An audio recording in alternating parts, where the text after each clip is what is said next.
الرحمن الرحيم أشهد أن لا إله إلا الله وحده لا شريك له وأشهد أن محمدا عبده ورسوله أما بعد قال النبي صلى الله عليه وسلم عجبا لأمر المؤمن إن أمره كله له خير وليس ذلك لأحد إلا للمؤمن رواه مسلم۔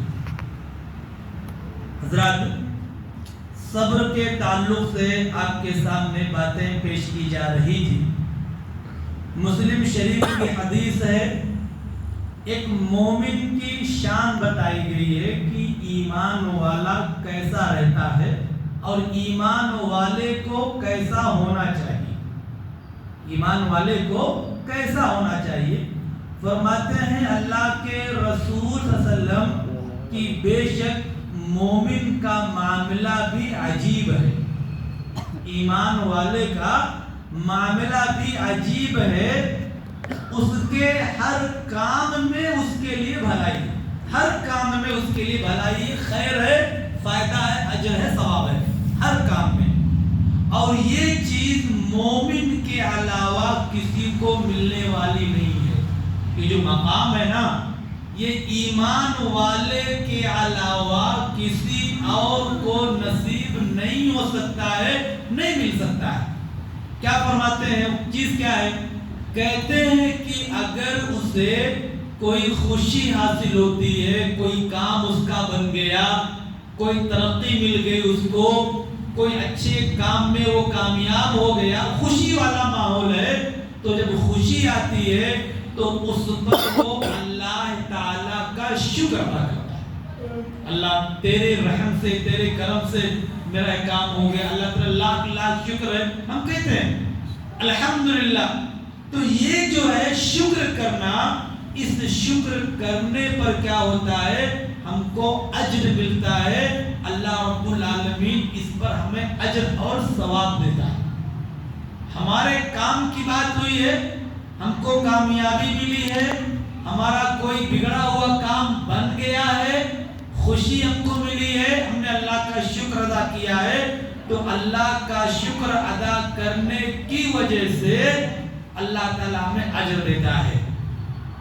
اس کے بعد دیکھیے، اگر اسے کوئی تکلیف پہنچتی ہے، ان اصابتہ سراء شکر فکان خیرا لہ وان اصابتہ ضراء صبر فکان خیرا لہ۔ سبحان اللہ۔ اگر اسے کوئی تکلیف پہنچی، کوئی تکلیف پہنچی اگر اس کو، تو تکلیف پہنچنے پر وہ صبر کرتا ہے۔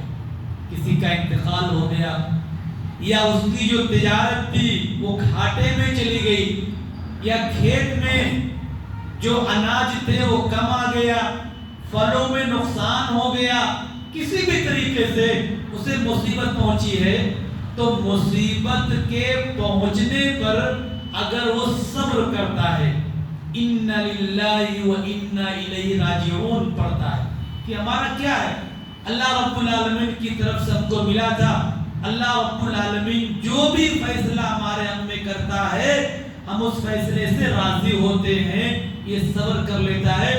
تو حدیث کے الفاظ ہیں کہ یہ صبر کرنا بھی اس کے لیے بہتر ہے، فَكَانَ خَيْرًا لَهُ، اس کے لیے بہتر ہے، یعنی صبر کرنے پر بھی اس کو اجر اور نیکی ملتی ہے۔ اب اندازہ لگائیں کہ یہ مسلم شریف کی حدیث ہمیں کیا پیغام دیتی ہے کہ ایک مومن کا جو مقام اور مومن کی جو شان ہونی چاہیے، خوشی کا ماحول ہے تو بھی الحمدللہ، غمی کا ماحول ہے تو بھی الحمدللہ، ہماری تجارت گھاٹے میں اور خسارے میں چل رہی ہے تو بھی الحمدللہ، نفع میں ہے تو بھی الحمدللہ۔ ایسا نہ ہو کہ جب ہم کو اچھی سے اچھی نوکری مل جائے یا ہم اپنے مقصد میں کامیاب ہو جائیں، اللہ کو چھوڑ دیں، اللہ کو بھلا دیں، اللہ کے گھر کو آنا چھوڑ دیں، اللہ کا شکر ادا کرنا چھوڑ دیں۔ دیکھا جاتا ہے کہ لوگ جب بیمار رہتے ہیں یا لوگ جب پریشانی میں رہتے ہیں، کئی لوگ ایسے ہیں میں دیکھتا ہوں کہ کبھی کبھی ان کا کچھ کام پھنسا ہوا ہے تو مسجدوں میں آئیں گے، نماز سے پہلے دعا، نماز کے بعد دعا، اور بہت ساری دعائیں کرتے رہیں گے، پریشانی میں ہیں، لیکن جیسے ان کی پریشانی ختم ہوئی تو وہ مسجد کو آنا چھوڑ دیتے ہیں۔ یہ مومن کی شان نہیں ہے۔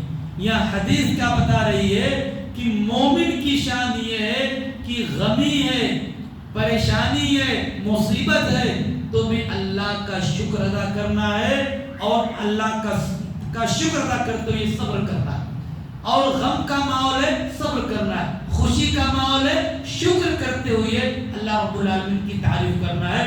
یہ اس جو حدیث ہے مسلم شریف کی، اس سے ہمیں پیغام ملتا ہے۔ اور اس کے بعد دیکھیے ایک اور حدیث ہے، بڑی پیاری حدیث ہے، اس میں حضرت فاطمہ رضی اللہ تعالی عنہا اپنے والد کا تذکرہ، اپنے باپ یعنی اللہ کے رسول صلی اللہ علیہ وسلم کا تذکرہ کرتی ہیں۔ کیا کہتی ہیں کہ جب ہمارے والد کی طبیعت زیادہ بگڑ گئی، اللہ کے رسول صلی اللہ علیہ وسلم بیمار پڑ گئے، مرض الموت، اس میں آپ کو انتقال ہونا تھا، آپ کی بے چینی، آپ کی بے قراری بہت زیادہ، آپ کے پاس پانی ہے، ہاتھ ڈالتے ہیں اور اپنے چہرے پر اپنا ہاتھ پھیرتے ہیں، پریشانی ہے۔ حضرت فاطمہ رضی اللہ تعالیٰ عنہ دیکھتی ہیں تو آپ کے منہ سے کیا نکلتا ہے کہ ہائے ابا جان، آپ کی تکلیف، یعنی اتنی تکلیف ایک نبی کو ہو رہی ہے، نبیوں کے سردار کو اتنی تکلیف ہو رہی ہے۔ تو حضرت فاطمہ کی آواز کو سن کر کے ہمارے نبی نے کیا فرمایا کہ اے فاطمہ، آج کے بعد سے تمہارے باپ پر کبھی تکلیف نہیں آئے گی، آج کے بعد اب تمہارے باپ کو اس طریقے سے بے چینی اور بے قراری نہیں آئے گی۔ اور پھر کہتی ہیں حضرت فاطمہ رضی اللہ تعالیٰ عنہا کہ جب اللہ کے رسول صلی اللہ علیہ وسلم کا انتقال ہو گیا، حضرت